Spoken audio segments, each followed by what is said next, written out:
The Eurozone was a political construct, not an economic construct. And when economic reality is there, it stops working. And they will resort, the political will is such, the political fantasy of a United States of Europe is such that the Troika and others will do almost anything to try and keep this artificial construction together.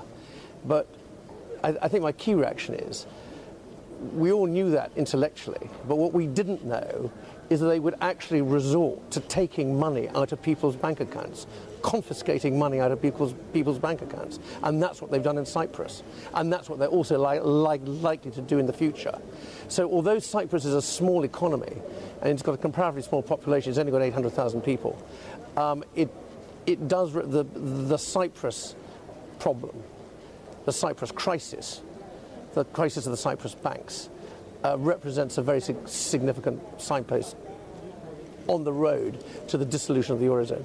I think I could quote what my leader Nigel Farage said was when he said they basically behave like common criminals. I don't want to be repetitive, but it's just very hard to get your head around the thought that you've got deposits in the bank and the government just takes them. The government just takes them. And apparently in the other bank, the Bank Laiki, as distinct from the Bank of Cyprus, they've taken in some cases up to 80% of the deposits. I mean, people have lost their life savings. It's an absolute outrage. It goes against any... I mean, there's a lot of talk about human rights in the European Parliament, but what about the human rights of those people? I would draw the line much wider than just Cyprus. I mean, we know that there's problems coming up in Slovenia, which seems to be very similar to Cyprus. There's big problems in Portugal, and above all there's Spain, which is too big to bail out. It's probably not too big to fail, but it's too big to bail.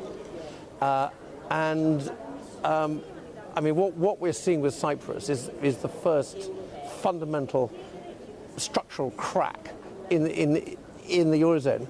But I will say, if you ask me how long will it be before the Eurozone completely collapses, I think it will be quite a long time, because the politicians are so completely out of touch, not just with the electorate, but with economic reality, that they're going to go on and on and on and on trying to prop it up. So I would say to anybody with money in the Eurozone, be careful of your bank accounts. I think that what the nations of continental Europe want to do is actually up to them. But I do know what's actually good for Britain. What will be best for Britain and the United Kingdom is that we leave the European Union and have a new relationship with the countries of the European Union based on friendship and free trade. Now, what they want to do themselves is up to them, but as a friendly voice, in the unlikely event that they want to take my advice, I would simply restate what I said before, which is they should forget about this European superstate and go back to trade and mutual prosperity. David Cameron's proposal isn't much of a proposal, because all he's saying is that if he gets re-elected in 2015, which looks very unlikely, he would then renegotiate.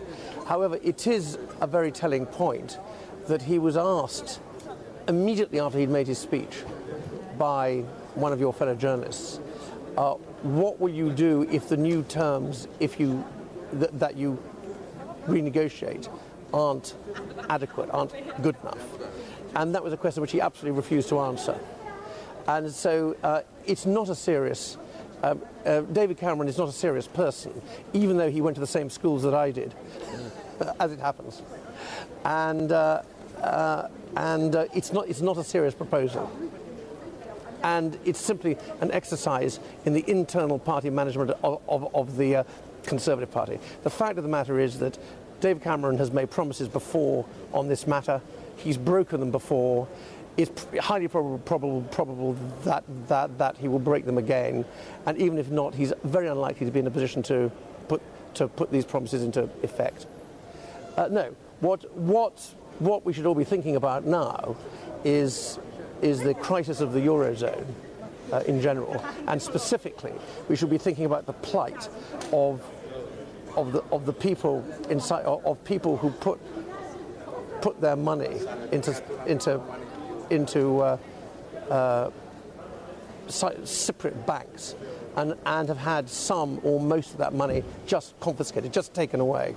Mrs. Thatcher saved the country. I mean, people forget what it was like. I mean, we'd had, before Mrs. Thatcher was elected in 1979, we'd had the winter of discontent. We had mass strikes when the rubbish piled up in the street and the dead weren't buried, or some of the dead weren't buried. And in financial terms, the country was bust.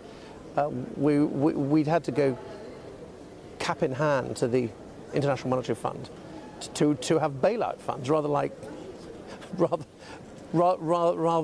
what we were talking about earlier. So Mrs. Thatcher saved the country, put the country on a new and better path for the 21st century. And what is important is that what she passed on, and she stopped being Prime Minister in 1990, 23 years ago, that what she passed on, it continues for future generations in the UK. And I think just there's one final thing, is that when Churchill died, de Gaulle said, and my French is appalling, but he said, it's the end of it's the end of the old England. C'est la fin de la vieille Angleterre. And I think I probably have a little bit of a similar feeling today. It's the end of something that was important, and the end of the most distinguished representative of that generation.